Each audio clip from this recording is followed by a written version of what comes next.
Good evening. Welcome to the Riley King Network Investigates.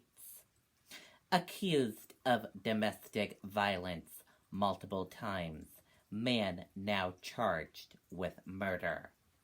Case raises questions in one court justice system. On July 23rd, a 911 dispatcher took a desperate call from a woman begging for help in Manchester. Police arrived in minutes, but it was too late. Jennifer Burpee was dead, and her alleged killer, Damien Cease, was found hiding in her bathroom. Investigators said Burpee was beaten to death with a piece of furniture.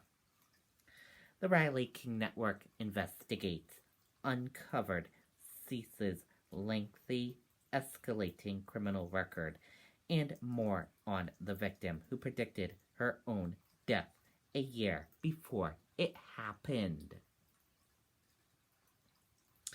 After the 911 came in, every available unit in the city was dispatched to respond, police said.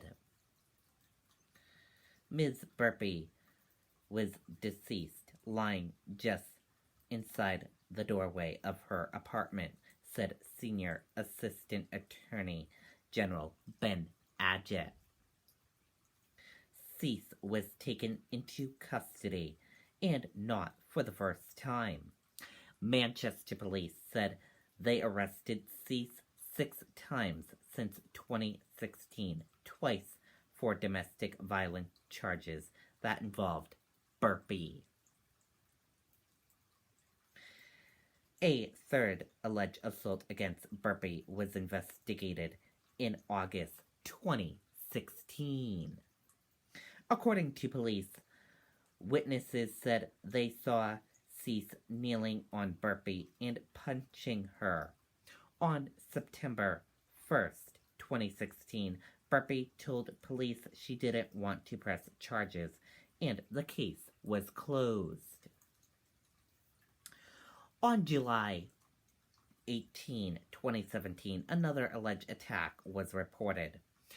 Burpee told the responding officer, "He's going to kill me." Cease was arrested, but the charges were dropped by the city solicitor's office on the day he was set to go to trial because the victim was uncooperative, officials said.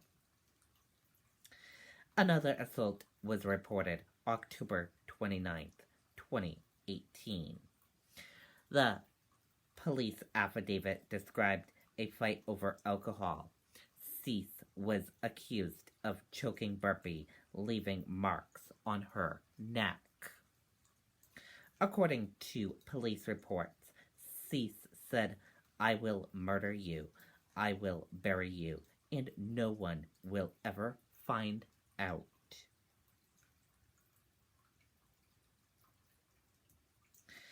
The charges were dropped in February, this time by the Hillsborough County Attorney's Office. 5 months later, Burpee was dead, and Damien Cease stands charged with second-degree murder. Domestic violence is inherently a very violent situation, said Manchester Assistant Police Chief Ryan Grant.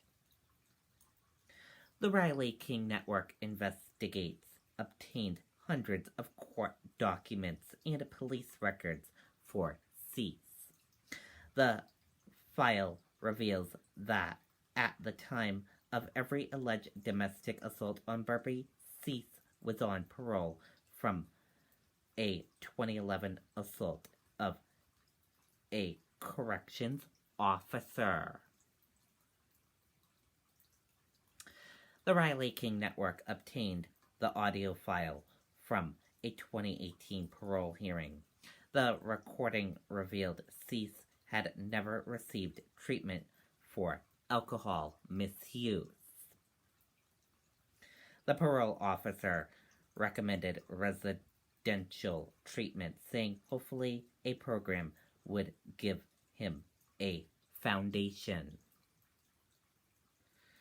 I'm pretty passive and laid back when I'm sober, Cease told the board. When I drink, it's a Dr. Jekyll, Mr. Hyde thing. I turn into Mr. Hyde tenfold. In letters written to the court, Cease described being raped when he was 5 and watched his mother beaten on a regular basis. At times, he expressed deep remorse for his actions, saying, "I'm ashamed of myself." A handwritten note in court paperwork from 2017 said Cease was being evaluated by Manchester Mental Health, citing significant mental health issues, but court records didn't indicate if Cease participated in or received any type of treatment while incarcerated or while out on parole. Cease has been before the State Parole Board 4 times since 2011. In July 2017, after an alleged assault on Burpee, the board sent Cease back to prison for 30 days. In January 2018, the parole board sent Cease back to prison for 30 days after he was convicted of an October 2017 burglary in Manchester. In December 2018, the parole board sent Cease back to prison after he was charged with assaulting a police officer.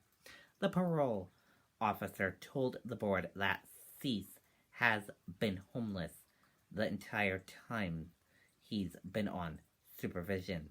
He doesn't have anywhere to go. The Riley King Network was there when Cease appeared before the parole board in August for another reconviction hearing. On July 23, 2019, according to Manchester police, Cease assaulted his girlfriend repeatedly, which resulted in her death at her residence located on Armory Street in Manchester, said parole board chairwoman Donna Seistik.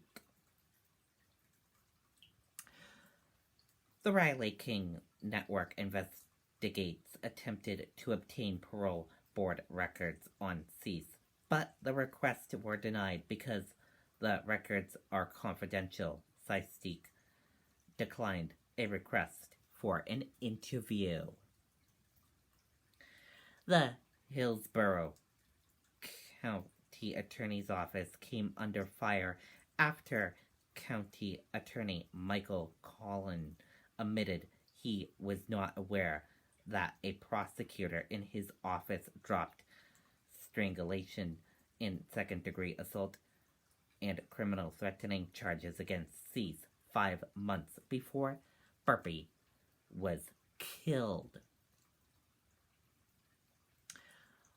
Our experiences with the county attorney over the last year or so have been horrible, Grant said.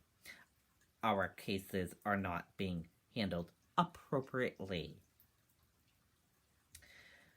We would expect that a county attorney with a case like that should be in the loop, should be in the know about what's going on in his office, said Attorney General Gordon MacDonald. Colin had been in office for 1 month before the charges were dropped.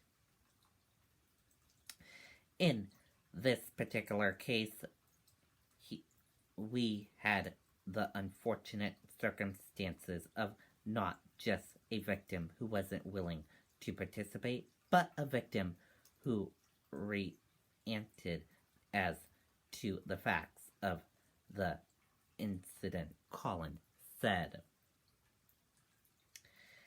Did the justice system fail Burpee? Colin was unwilling to say.